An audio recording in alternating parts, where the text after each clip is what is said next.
The Bleacher Report app is your destination for sports. Right now, the NBA's heating up, March Madness is here, and MLB is almost back. Every day there's a new headline, a new highlight, a new moment you've got to see for yourself. That's why I stay locked in with the Bleacher Report app. For me, it's about staying connected to my sports. I can follow the teams I care about, get real-time scores, breaking news, and highlights all in one place. Download the Bleacher Report app today so you never miss a moment. Hello and welcome back to the Psych Legal Pop Podcast. This is a podcast where we talk about popular culture through the lens of an attorney and a therapist. I'm the therapist, Tess Brigham. And I'm Brooke Brigham. I'm the attorney. So today we are continuing our coverage of Sister Wives, Season 5, Episode 5, Mourning the Loss. And we're in Episode 6, Confronting Failure. So we are, just if you are not aware, we are covering Season 18 of Sister Wives currently. So if you do not subscribe to our podcast and you love Sister Wives, you're here listening to a rewind episode, so you must. Please make sure that you subscribe to the podcast because we are covering the latest season, which is a doozy, I have to say. Oof, it is good. Yeah, the episodes for season 18 come out on Monday, and then the rewinds come out on Tuesday. So if you subscribe, you'll get both of those. Get a big hit of Sister Wives for the week. Keep you going till Friday. Help you get through the week. Yeah. All right. Okay. So this Mourning the Loss, I was crying by the end. Because I have dogs. Yeah. It was a sad one. It was sad. Yeah, they packed a lot of different things into this episode. Well, I felt like with 5 and 6, I felt like they had a lot of stuff that were like, we've got a lot of stuff. We've got to just shove it all in. Yeah. And let's just, we've got these 2 half-hour episodes and let's just shove it stuff in. So, but we have to, these homes. Well, we start episode 5 at Pinnacle Homes. Yeah, I mean, this was really a doozy of a scene. So they all show up. They have to pick all their finishings. Mm-hmm. And it's very stressful for Kody and Meri. Not stressful for anybody else. No, just Kody and Meri. Just Kody and Meri, because Meri's coming in already like over budget. Yes. And so basically she has no budget to add on anything extra. And, she has a lot of extras that she wants. So I think they start with Chris. No, they start with, I don't know who they start with. Oh, I think they start with Robin. Like she goes fairly quickly. Wait a second. No, I think you're getting episodes mixed up or something. Pinnacle Homes. We're at Pinnacle Homes. Mm-hmm. So Meri's taking forever. Wait, I'm all kinds of confused. Yeah, I mean, this is where they.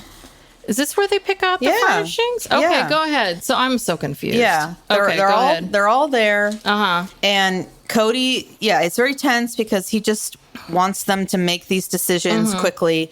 And I think Robin goes first, and she, picks her stuff pretty quickly and easily. I can't even remember if we even saw Janelle there. No. She wasn't there. She must have been working or something. I don't know. Yeah. Maybe she did it at another time. But Meri, when it's Meri's turn to come in, immediately, Kody has already talked to Mona and this woman, who the woman who works at Pinnacle Homes. And they're talking about the fact that Meri is over budget. Mm-hmm.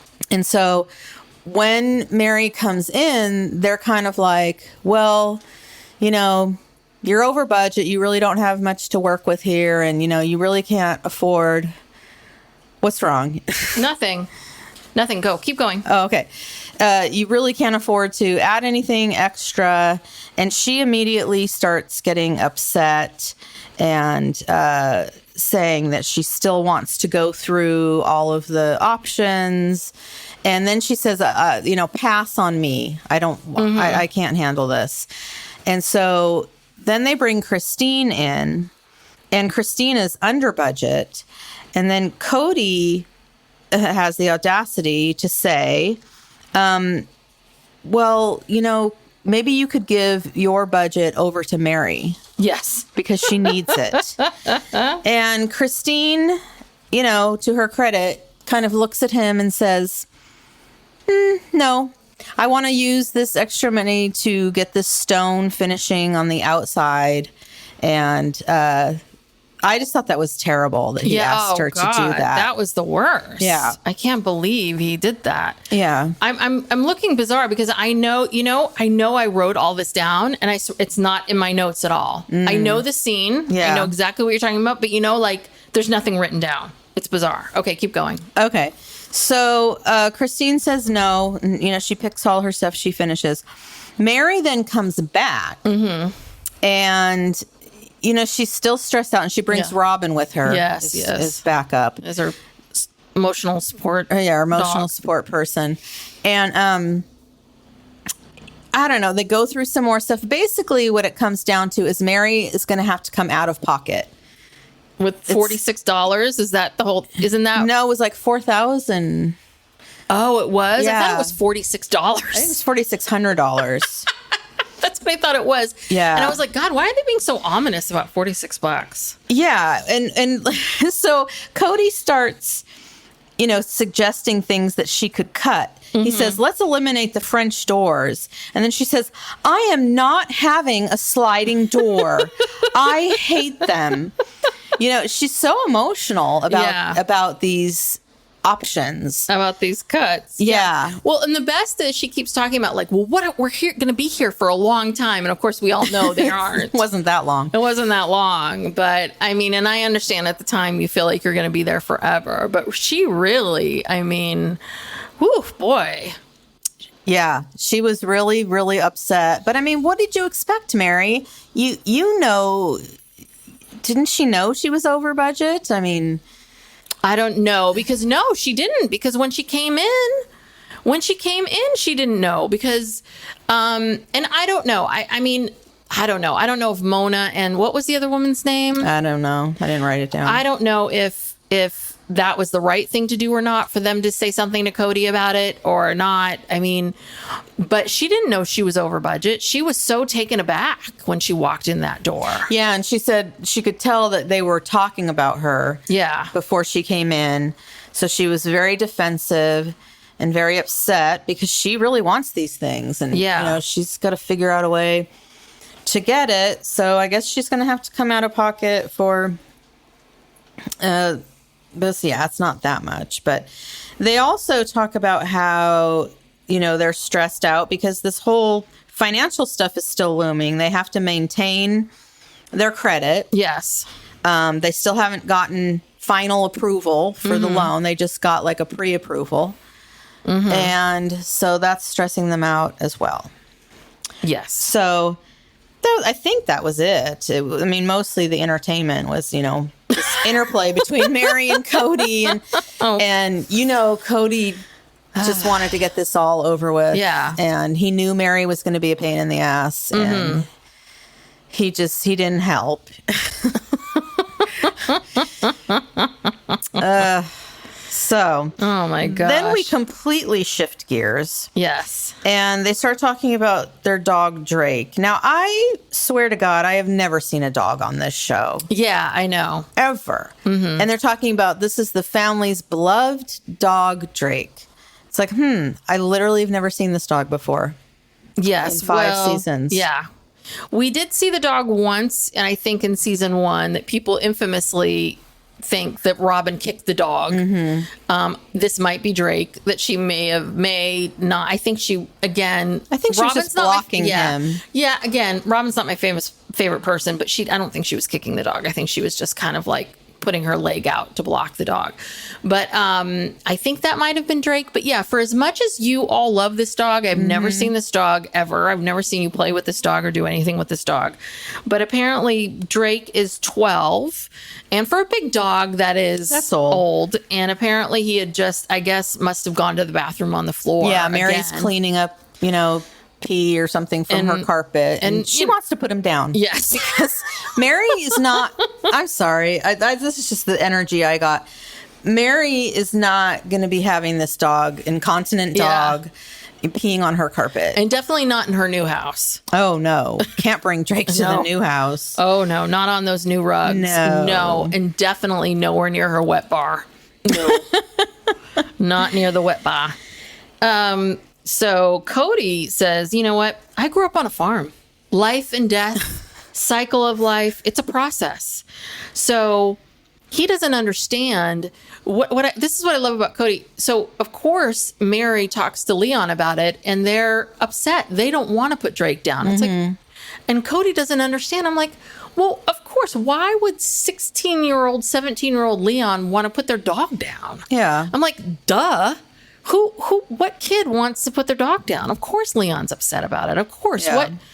What child wants to do that? Well, most adults with pets don't want to do upset about that as well. But I just love how Cody's like, why are they upset? And I'm like, because they're children and it's their dog. God, Kody. What an idiot. Yeah, it's just like, you're this great dad. I mean, I'm just like, God, you just don't get anything, do you?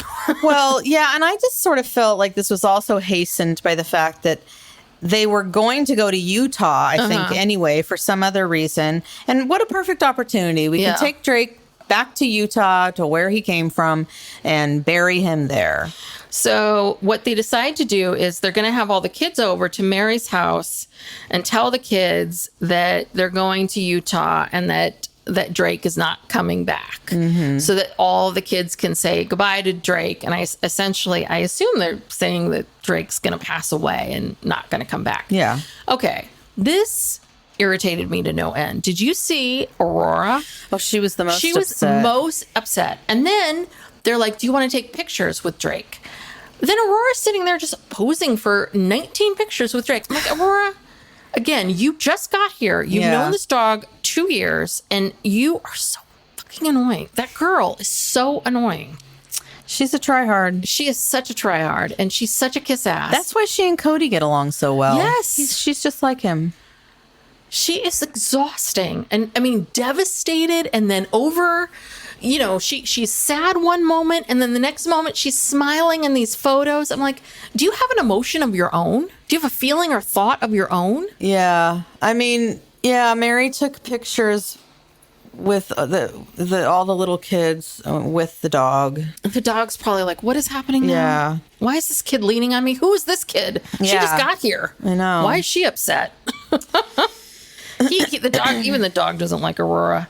And then we're on to, it's like 4:45 a.m. and we're at Janelle's house. Like, talk about dumping stuff together. Yeah. She's going to the gym. And she's going to the gym. So we get this whole story about how they all used to work out with that trainer, Bill. And then I guess they all stopped working out. I wonder what happened with Bill. Bill just kind of faded away. And I guess, did Meri stop working out with Bill? I mean, because Meri introduced them all to Bill. We don't know. They don't tell us. But then Janelle was going to do it all on her own. She lost 10 pounds. She was going to do it all on her own. And then I guess she gained all the weight back. So she found a new trainer, Sean. So Sean really works on the psychological part with Janelle, and she likes that. Yeah, she says she's a stress and emotional eater. Yes. And so I guess they talk about that. I don't know. Which, how does Janelle get rid of her stress? She finally has now. She's, left Kody. That's, a few hundred pounds of stress right there. I don't know.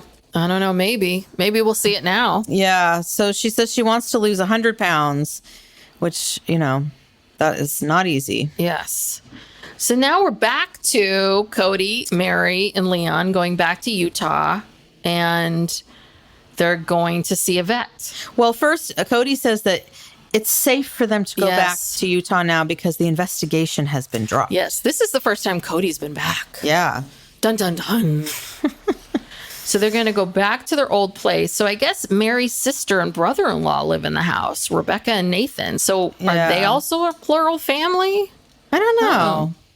That is her sister, so I don't know. This is what I love. The dog is still alive, and Kody has a shovel in his hand. I'm like... Yeah, he's digging the grave before the vet even comes. I'm like, this is like a mob movie. I know. I'm like, are you going to make the dog dig its own grave? Like, this is dark. This is really dark. He's digging the grave and he's getting all emotional. And not really about the dog, more about how, I think it's just emotional for him being back in Utah. And he's talking about how this area where he's digging the grave is where all his kids used to play. They called it the forest. And I don't know. He's getting all verklempt. And then Rick Whitley, DVM, comes and examines Drake and says... Yes, I mean, apparently, like, his hips are in terrible shape. He's in tremendous amount of suffering. And that, the right thing to do is to let him go. Mm-hmm. So they decide to put Drake down. And they decide to bury him in the backyard. And that's the end of the episode. It was just terrible. And then I had to relive having to put my own dog down. It was just awful. It was just like crying. It was terrible. It's an emotionally draining episode. Yeah, I know. It's really hard. I had a dog that I had to put down. Oh, God. It's been like, I want to say 20 years ago. Over 20 years. Yeah, over 20 years ago. You had her before you had Layla, and Layla's 20. Oh, yeah. I had Soraya. That was her name, Soraya. She was a Samoyed. And I think she was 12-ish. I think she was younger. 10, maybe. She got pancreatitis. She was very, very ill and just, nothing was working. And and I still, when I think about it, it's so sad. There's nothing worse than that feeling of like being in the vet's office, knowing what's going to happen, holding the dog as they pass away. Like the whole thing, it's awful. The worst. It's truly awful. It is. I haven't had a pet since because it's just kind of like, I don't know. I can't. I just don't have the bandwidth to get that emotionally involved. Yes. I know. Well, that's that. That was a weird episode. Very weird episode. Very sad. So let's confront failure. Okay. Good times. Next episode. So episode 6, Confronting Failure. And this is all about Christine confronting failure. She's taking the real estate exam again. Yes. And she just keeps talking about how she's failing. And that's just one of many failures. And it's like, Christine. Gosh, Christine, like, why are you being so hard on yourself? I know. She was so hard on herself. Well, and I think that I think this was a huge, huge thing. And I'm really surprised that not one of these women turned to her at any point when they're on the couch and turned to her because she pointed out a really big issue and a problem. And not one of those women turned to her and said, you know what, Christine, we did not help you. We're sorry. Because what this whole thing was about was the fact that Christine feels like I'm a single mother now and I'm not part of a family and I'm a single mother and I had to lean on my children, Aspen, probably, too much, Aspen and McKelty, to do all of this work. And my children felt ignored.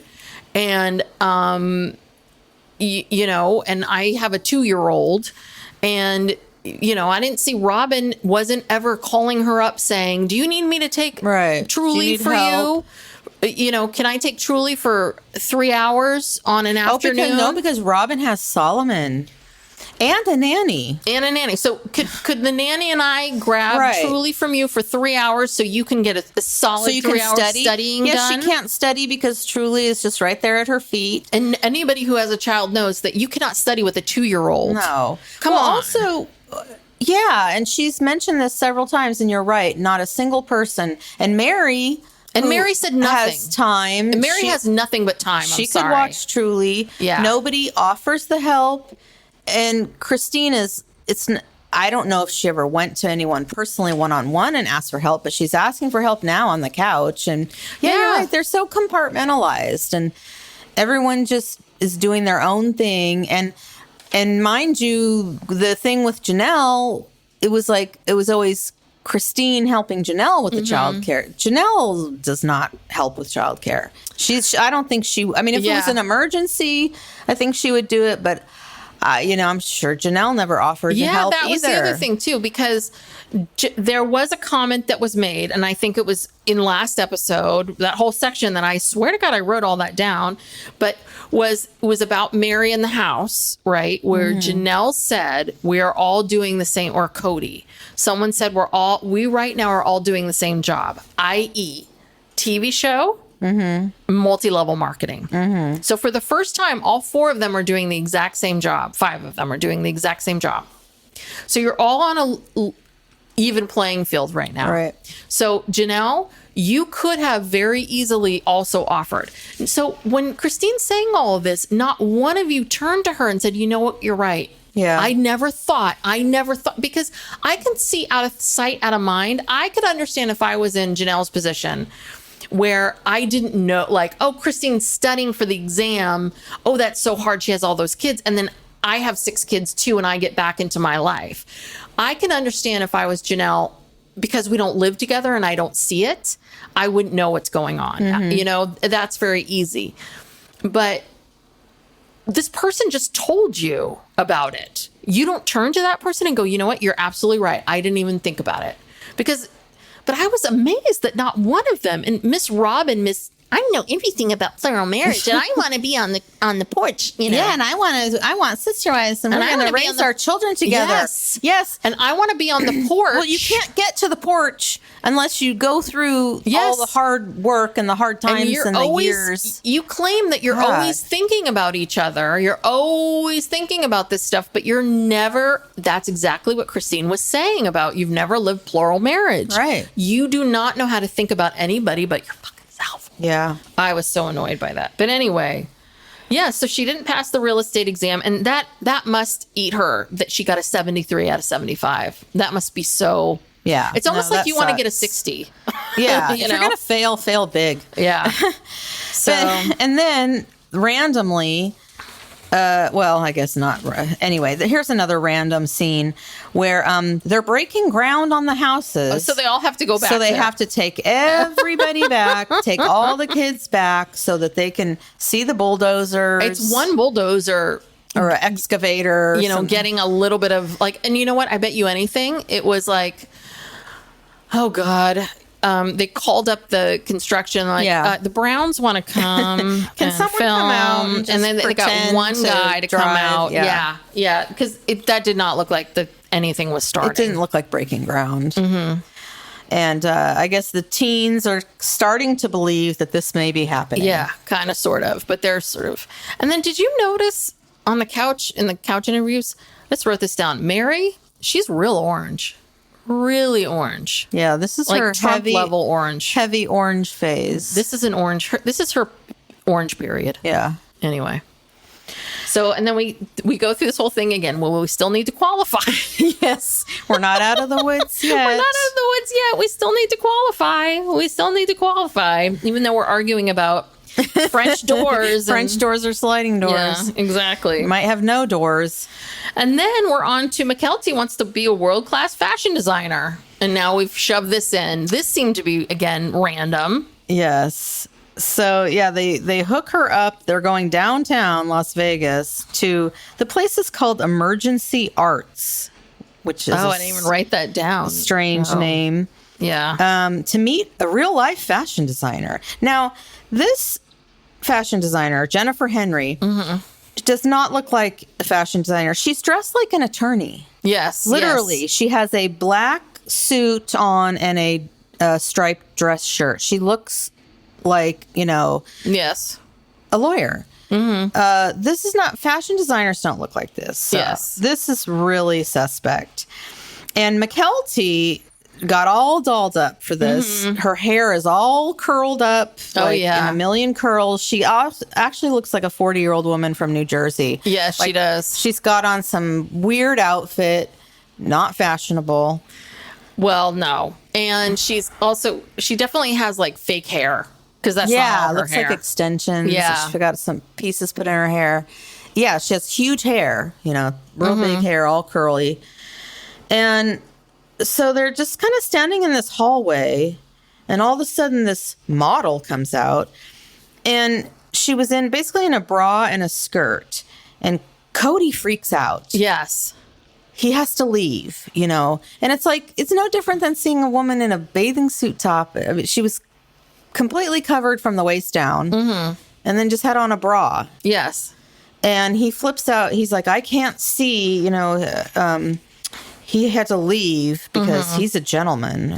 Oh, God. And this was like this whole discussion about a man shouldn't see a woman, and we believe in this. And yes, and all the women were talking about like, well, Kody knows, he's a gentleman man and he knows to leave. It's like, oh, big woo. So he walked out of the room before, like, this woman's coming out, and so he leaves, like, or he averts his eyes or whatever. It's like, okay. Yeah, they're trying to make him sound like a hero for this. It's like big woo. But the whole thing was so weird because what did she learn about anything? I mean, basically, this Jennifer Henry shows her this dress that she made from cellophane that looked like, it looked but it looked like a Project Runway, a challenge that she did. And we're going to go take pictures, and she didn't get to learn anything about fashion because she already made the thing. And then it was all about backstage at a fashion shoot, but they weren't shooting any pictures because she was going to shoot the picture somewhere else. So it was mainly showing her, okay, well, I've already made the dress, so I'm going to show you, here's the model, and we're putting makeup, we're doing her hair and makeup. And then that's it. And then here's how you put her in the dress. I'm like, she's learned nothing. Learned nothing about design or what goes into designing and creating, and none of that. Nothing. She's learned nothing. This was so pointless. But they couldn't even go to the photo shoot with them because it's way out too far in Lake Las Vegas. And I'm like, so what was the point of this? Like, you can't even go with her to the photo shoot. There was no point of it. Again, just content. This was just fake content. So again, Puddle Monkey was like, oh God, we have to create some content. So these people agreed. This one person in town said yes. And this was the only thing they could do. Yeah, that's all that's going on. Yes. And when they were talking about, this modesty issue or whatever, Kelty said something really strange, because she's the one who always gets picked on the most about this. But she said that she doesn't think it's wrong for her parents to impose their beliefs on her because they're her parents and they're allowed to do that. And it's just like, oh, McKelty, like, you're such a fake rebel. She tries to like pretend she's this rebel fashion designer, but no, I don't know. Why would you agree that that's okay? I don't know. I just thought it was an odd thing to say. I think basically what she was saying is, listen, they're my parents. They're going to be my, I'm under the roof until I'm 18. So I'll just accept it and it's fine. And then when I'm not under their roof, I think she's just being kind of like, I just accept it and I'm moving on. I was just like, okay, fine. Yeah. Okay. So anyway, we're back to Christine's house, and Christine, of course, is trying to study, and then she took another practice exam and she got 71%. And she's telling us this story about, I guess she had mentioned it. Isabel came home and said, oh, how did you do on your practice exam? And she told her the truth, which is, I failed it. And Isabel's like, what? You failed it? Oh, God, you're going to be studying again and ignoring me. And it's like, oh, God, this is heartbreaking. Yeah. And of course, Christine feels terrible. And then Christine goes into this whole thing. Like, how do I keep telling my kids why we're doing this, right? Because number one, we moved from Utah and, left this house where we're all together. We moved because we wanted to stay together as a family, but we're now in 4 separate homes and the kids hate it. And my relationship with my sister wives is dwindling completely.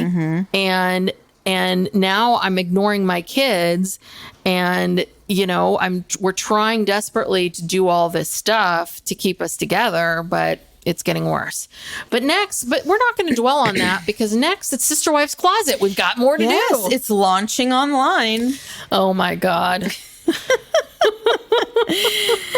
Oh, so yeah, they're all gathered around the computer with Brian Hall, the web designer. Oh yes. And so when it goes live, at first, there's 73 people on the site, and then it starts. This launched on June 24th. Was this 2012? Ish, yeah, probably Okay. 2012. Keep talking. I'm going to go online and see if it's still up. My Sister Wives Closet. Keep talking. So, it gets up to maybe like 300 people are looking at the site, but nobody's buying anything.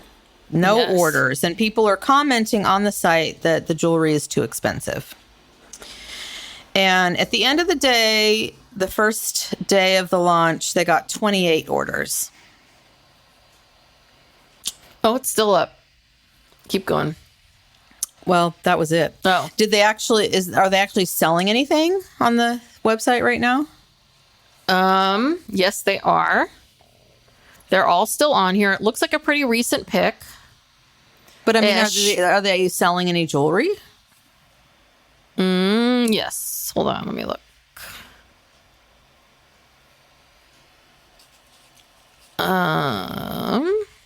Well, they have an email newsletter. Home blog. There's a blog.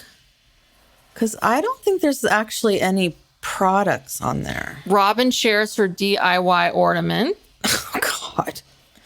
View Robin's interview with Fox 10 Phoenix. Nobody wants that. See, there's no jewelry on the site. There's no inventory. There's a lot about... There's a blog on here where it's a lot about Robin. Robin's thing... The last update from Robin... The last update about the blog was 2019. So since COVID-19, she's not done anything. Yeah, and there's nothing on there to purchase. There is search. No. Wait. Recent posts supporting our sisters, mothers, aunts, and friends. That's this. So what's this thing? Who wrote this? All right. Well, this isn't very good podcasting. I know. I'm sorry. Suffice it to say. Oh, this is Robin. Oh, Robin created the Ronchel dog tag and chain, and inspired by her two good friends R and M. Is that Robin and Meri? No. So can you buy let's this? Move on. Okay, I'm sorry. Sorry, everybody. I'm sorry. That's very boring. I know. I apologize. The reality is, it's not a business. It's not a business. Okay, I'm just trying to see if I could buy this dog chain. I'm just trying to see if I can buy this thing. Okay. Anyway, I can't. Sorry, you can't buy anything on the thing. No. Let's move on to. Okay. So anyway, they're freaking out because did you? They're freaking out because they only got 28 orders. And they're freaking out because they're like, oh my God, we have 4 homes. Yeah. And kids going to college. This isn't going to cut it. This is not going to work. All right. Yeah. So now it's a test day for Christine. She's going to take the test, and the family is going to go to a park and wait for her. She's going to meet them there after the test. And Kody actually says, I can't remember if he says it to Meri or who. He says that he doesn't think she's going to pass. What? Yeah. Oh my God, I missed that. It was very quick. It was, when they got to the park and they're setting up, and he comments to one of the other wives, he doesn't think she's going to pass. Mm-hmm. And so then when she does arrive, here's another asshole thing Kody does. She walks up, and then Kody says, well, we're all starving, but we waited to eat to see if you passed or something like that. And it's like, oh my God. So anyway, she passed. Yay, Christine. She passed. She passed. Did it. Yeah. Well, I think he said something like she seemed really low energy. No. You know what it was? He said that comment about her not passing because he said he talked to her earlier, and he said she seemed very low energy. I'm worried she didn't pass. That's I don't know. why. I wrote down, he said he doesn't think she'll pass. Oh, okay. But I don't know. Okay. And then after this whole thing, this is where she started talking about, she gets into this whole, she feels like they're failed living apart from each other. She wants to be raising these children with her sister wives, and how she's raising them on her own. She feels like she's failing. Like, this is where she really gets into all this stuff. I was like, yeah. And she said her kids had to pick up the slack. yes, when she was studying. 2 years of raising kids by herself is not what she wanted. Yeah, she unloaded on them. And they are not each other's support system. they said nothing. No, and then Meri says, and she says they're not each other's support system. They're all silent. Meri says, well, then Meri says, well, we're not a failure if we continue to work on it. So Meri's response to all this, like after she says all of this stuff, is, well, I don't think we're failures. Because Christine's not, the one thing that Christine's doing is she's not saying, none of you called me, none of you helped me, which is really what the bigger picture was like, we're not helping each other. And mainly, you bitches aren't helping me.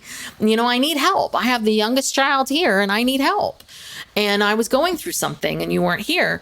And so Meri just basically, her response is, well, as long as we're continuing to try, aren't we?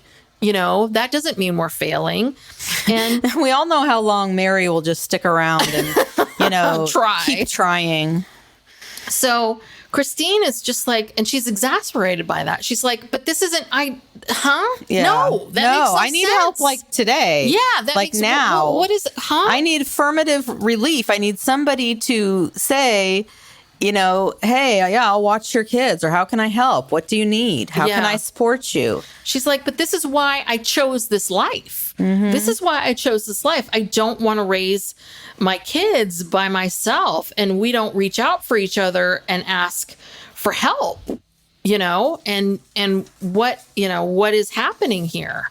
And that's really the end. And that's the end. That's the end of the episode, right? Well, and Christine said one other thing that I thought was, I don't know, weird, but she said that she's looking forward to getting her first commission check and saying, okay, what debt can I pay off with this? Like that's what she's excited for. And it's like, that's not going to sustain a career, Christine. You need to be, excited about the career and not just like, she feels obligated to do something to help her family. Yeah, well, they must be in a tremendous amount of debt. Yes, and they're taking on. Well, they're about to take on, lot more debt. About $1 million in debt with these houses, and so that's her first, focus instead of the actually.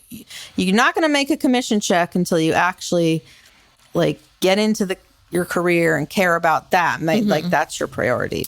But I think what I thought was so interesting and very telling about, I think about this episode especially was, I think that we're seeing, just as we were seeing when we first started this rewind, from the first episodes where we saw her saying, I don't want this new wife. I don't want this. And this was this parallel to season 17. I think we're seeing her right now show us, oh, wait a second, everything's changing. Like, why I picked all of this is gone. And I think we're seeing her go, oh, I'm not getting the help I need. I'm essentially a single mom now. And I'm saying over and over again, and no one's listening to me. And maybe I think we're seeing phase one of her. And Kody's not helping her. Yes. But and I think we're seeing sort of, because I can imagine for Christine that, right, to get to where she was at the end, because we really saw him yell at her, knife in the kidneys, and she was so like, like 10 years of her getting to this place. And I think we're seeing I feel like we're seeing phase one of her realizing and coming to this place of, I need help here. I need help. And no one's listening to me. And I think that, right, I don't know. I'm calling this phase one. Yeah. This is phase one of Christine. Sense. That makes sense. Maybe, yeah. Maybe the first phase was her saying, I don't want this new wife, but this is definitely like, this is really bad. Oh, this is really bad. This is worse than I thought it was going to be. This is worse. You're absolutely right. And so let's see what happens once they move into these houses. And then, because I think by the time they get to Flagstaff, she's gone.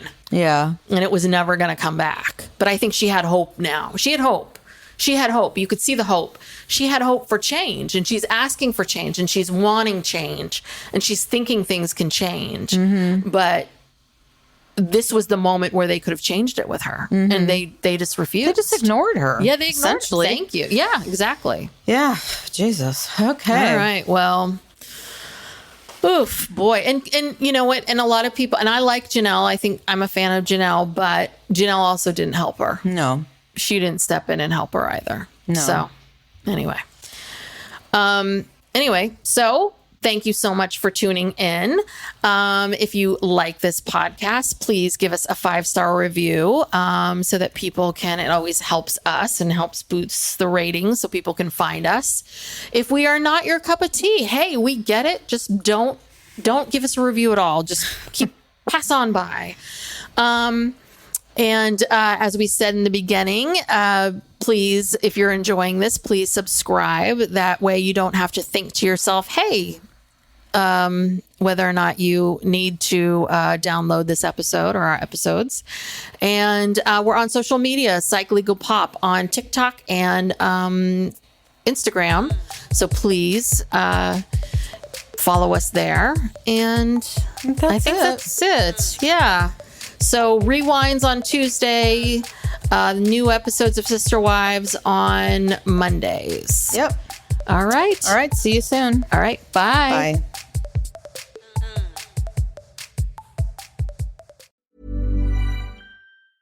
This message comes from Jackson. Taxes aren't something you can only think about once a year. With investments, planning for tax day is year-round. Fortunately, Jackson offers tax-efficient products. Visit jackson.com for more information on how our products can make your tax bill a little bit less painful. Jackson is short for Jackson Financial Incorporated, Jackson National Life Insurance Company, Lansing, Michigan, and Jackson National Life Insurance Company of New York, Purchase, New York.